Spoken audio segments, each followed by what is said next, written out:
Começamos a nossa conversa puxando ali por uma flor, estamos na primavera, pólenes, regurgitar de vida.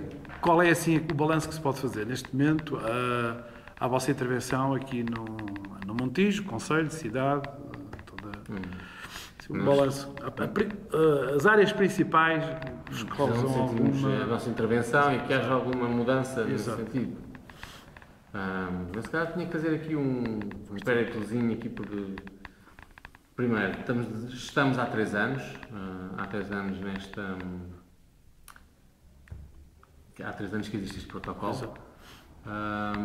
Começámos com uma equipa, no que diz respeito à área de intervenção social, muito imatura, que não tinha muita experiência de trabalhar na parte social. Começámos a trabalhar com as famílias de rendimento social de inserção num período em que tem sido um constante de cortes sociais, o que à partida dificulta muito. Uma dificuldade acrescida, para além dessa de estarem à procura de um objetivo. De um objetivo. Começamos a sentir agora alguns resultados, para já no contacto com as famílias, na relação que estabelecem connosco, na relação de confiança, que eu acho que é a base para se poder provocar a mudança. Porque há 2 maneiras de vermos as coisas. É o Estado que está a subsidiar indivíduos para sobreviverem, ou é o Estado que está a ajudar, não só com o subsídio, mas também com outro tipo de intervenção, as pessoas a terem uma segunda, terceira, quarta, quinta, o que quiser, a oportunidade para darem a volta. Digamos, Pedro, só, talvez para ajudar, partindo da base de alguma ideia pré-concebida das pessoas, vocês não se limitam a distribuir, entre aspas, dinheiro, subsídios, é dinheiro com mais qualquer coisa dentro. Portanto, nós nem sequer lidamos com a parte do dinheiro, nós somos uma equipa, não pertencemos à Segurança Social, pertencemos à Escola Profissional, estamos a fazer um trabalho para a Segurança Social, somos uma equipa de acompanhamento de famílias que estão inseridas no RSI. Essas famílias têm direito a uma prestação, que não é tão grande como as pessoas imaginam. Por exemplo, o adulto que requer recebe 188 euros e qualquer coisa por mês. Eu gostava de ver, desafiar alguma pessoa a sobreviver com 178 euros por mês nesta fase do campeonato. O segundo adulto recebe metade deste valor. E uma criança recebe 50 e poucos euros para sobreviver durante um mês. Claro, se somarmos, se estamos a falar de uma família numerosa, isto dá valores como aqueles que às vezes aparecem na comunicação social, 700, 800 euros, mas isso é preciso ter muita gente na família. Se considerarmos que algumas das famílias que estão a ser acompanhadas agora são famílias que de repente se viram sem emprego, o casal que se viu sem emprego, com contas para pagar, percebemos que estamos a falar de uma medida que em termos pecuniários, em termos de dinheiro, não tem grande significado para... E onde é que começa o vosso papel de dizer às pessoas o que fazer com 180 euros ou vocês próprios também ficarem de alguma forma, eu não digo marcados, por perceber que não é possível fazer muito mais que isso? Não, em termos de sobrevivência, as famílias, sabemos que grande parte delas acabam por ter que se desenrascar ou pedir ou ter outro tipo de apoios, nomeadamente alimentação, de vestuário, porque obviamente que estes 100 e poucos euros, ou 200 ou 300, para uma família de 4, 5 elementos, é para pagar a água, a luz e eventualmente alguma comida que não dá para o mês inteiro. Depois também tem os abonos, então, estamos a falar de famílias que ainda têm os abonos de família, mas no fundo o nosso trabalho, nós tentamos separar estas duas coisas, porque o nosso trabalho é precisamente dar a entender a estas famílias que, se alguma vez foi possível, agora não é possível sobreviver com este tipo de dinheiro, não é? Com esta quantidade de dinheiro. Então temos que fazer alguma coisa para mudar isto. E é aí que entra a equipa em campo, que é tentar ajudar as famílias a organizarem as rotinas educativas para os filhos poderem estudar e progredir mais em termos de escola do que os pais, tentar encaminhar as famílias para formação ou outras áreas que possam enriquecer as suas competências para poderem enfrentar o mundo profissional de outra maneira e tentar ajudar as famílias na procura e apoiar na procura de emprego. Estas são as nossas áreas principais de intervenção. E qual é o balanço que faz da intervenção, digamos, face aos sinais de crise que, de facto, cada vez mais parece que se complicam os dias, em vez de ser o contrário? Eu pessoalmente faço um balanço positivo, mas tenho que me centrar na análise qualitativa e não na análise quantitativa. O que é que eu quero dizer com isto? Se calhar era importante, é muito importante para a Segurança Social e para outras entidades percebermos quantos jovens é que evoluíram em termos de escola, quantas famílias isso é importante. Mas subjetivamente nós temos a plena noção de que há mudanças, pequenas mudanças, mas que são mudanças importantes nas famílias. Depois, quantitativamente, também começamos a ter resultados. Nós temos uma procura no PEP, que é o nosso projeto de empreendedorismo e inserção profissional, brutal. Temos, inclusive, isto iniciou para utentes do rendimento social de inserção, mas acabámos por ter que abrir à comunidade em geral, porque há pessoas que vêm aqui, em vez de ir ao centro de emprego. Espécie de atratividade, digamos. Sim, nós ajudamos a fazer o currículo, nós ensinamos a fazer a procura ativa de emprego, nós ajudamos a fazer cartas de apresentação, nós retiramos muitos anúncios que aparecem na net e encaminhamos as pessoas para responder a esses anúncios. Portanto, fazemos um trabalho que temos espaço para as pessoas poderem falar e até descobrir que até sabem fazer muito mais coisas do que aquilo que imaginam. Portanto, eu acho que só nesse aspecto já é meritório a existência desta equipa. Depois existem uma série de outros projetos que têm tido aderência e sucesso, nomeadamente o Aprender a Brincar, que é trabalhar com crianças Quantos elementos compõem esta equipa? Nós somos 18. 7 técnicos superiores e 11 ajudantes de ação direta. Portanto, os técnicos têm formação desde a psicologia, como é o meu caso, a técnicos de serviço social, técnicos de serviço social e política, não sei precisar. E portanto que vão para o terreno, não é? Sim, as equipas que ajudar a brincar. Vamos para o terreno e os ajudantes estão quase sempre no terreno. Os ajudantes, o perfil é 12º ano, na altura, 12º ano, carta de condução, vontade de trabalhar nesta área. Assim, um breve retrato. É possível perceber que, de facto, a situação nos últimos tempos tem conhecido piores dias, porque houve uma altura que, quando se começou a dizer que estávamos a regressar aos mercados, pareceu que algumas pessoas, parece que é agora que isto está a abrir. Mas, de facto, o cotidiano, os sinais são contrários. Que traz uma sobrecarga para vocês, tanto procura Não, a sobrecarga sempre tivemos, porque nós estamos protocolados para 360 famílias e andamos sempre nas 600 e neste momento estamos nas 700 e muitas próximas. 700 e muitas famílias, portanto, temos mais do dobro do que aquilo que deveríamos. Montijo, aos redores? Conselho de Montijo. Conselho de Montijo. E a cidade em si tem? A cidade é onde tem a maior fatia.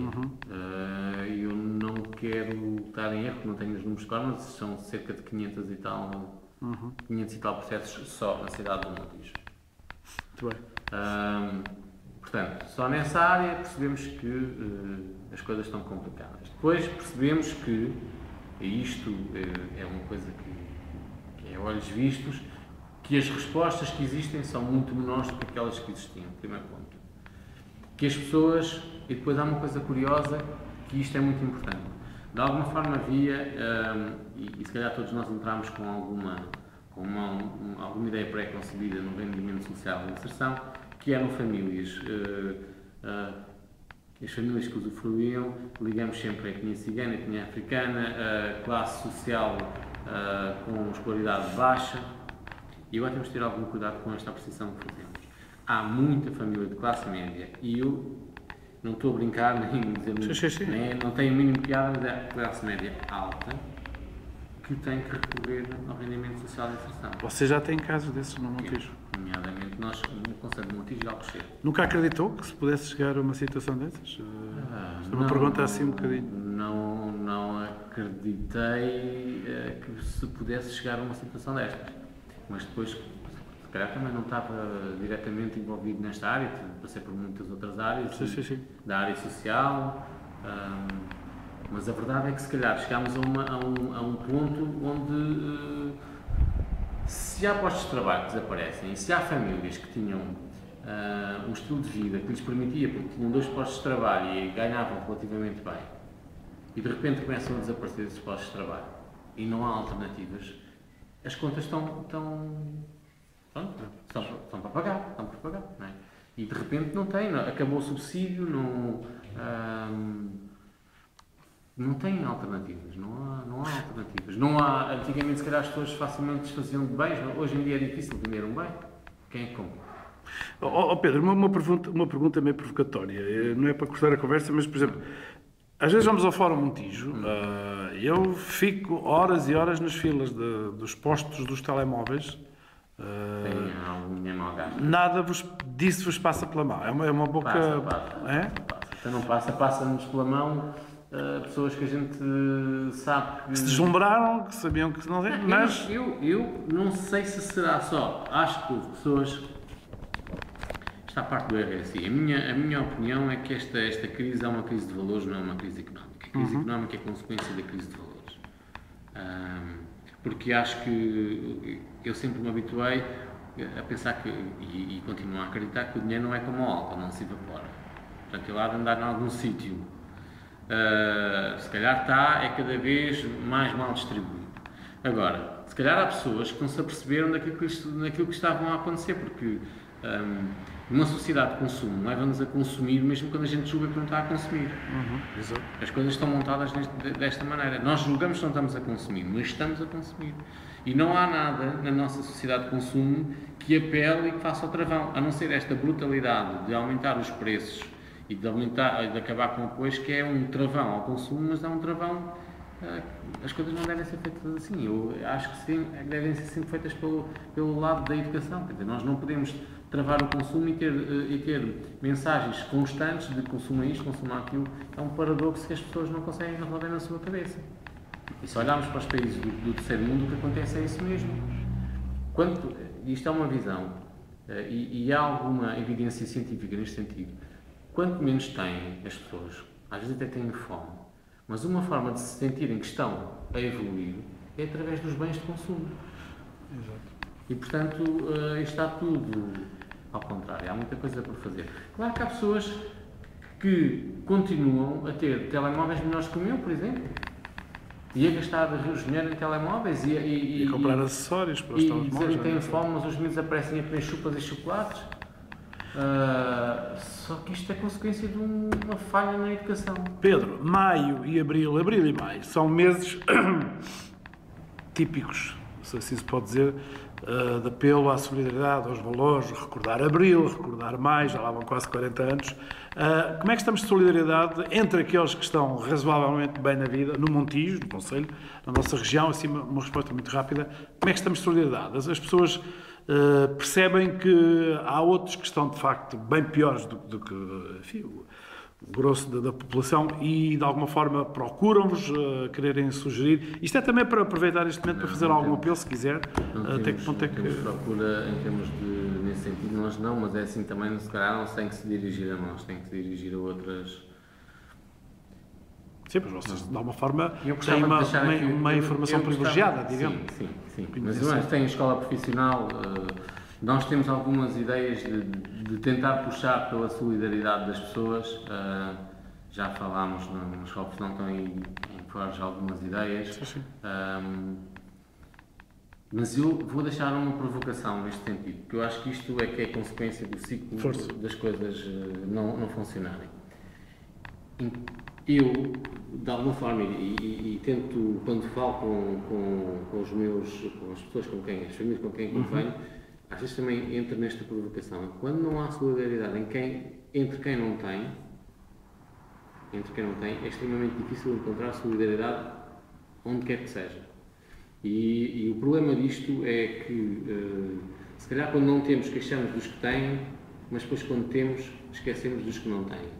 E eu apelo, a solidariedade tem que ser uma coisa que vem de dentro. É perceber que o mal do outro é o nosso mal. E há pouco, naqueles mails que circulam, há pouco tempo, naqueles mails que circulam aí e que todos nós recebemos, vi uma história muito engraçada, que não sei, não tenho capacidade de saber se é verdade ou não, mas eu não me lembro em que país era, eu sei que era uma tribo africana, daquelas que vivem no limiar da sobrevivência. Houve um padre qualquer que estava lá a evangelizar, a educar aquela malta, e que propôs o seguinte, que é, propôs uma corrida a um grupo de crianças, e o prémio era uma coisa brutal de fruta e de comida para quem ganhasse.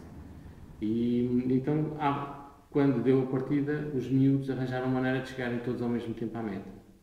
E ele perguntou, mas porquê é que vocês fizeram isso se um ganhasse podia ter tudo para ele? E eles dizem, na nossa cultura, quando um está mal, nós estamos mal também.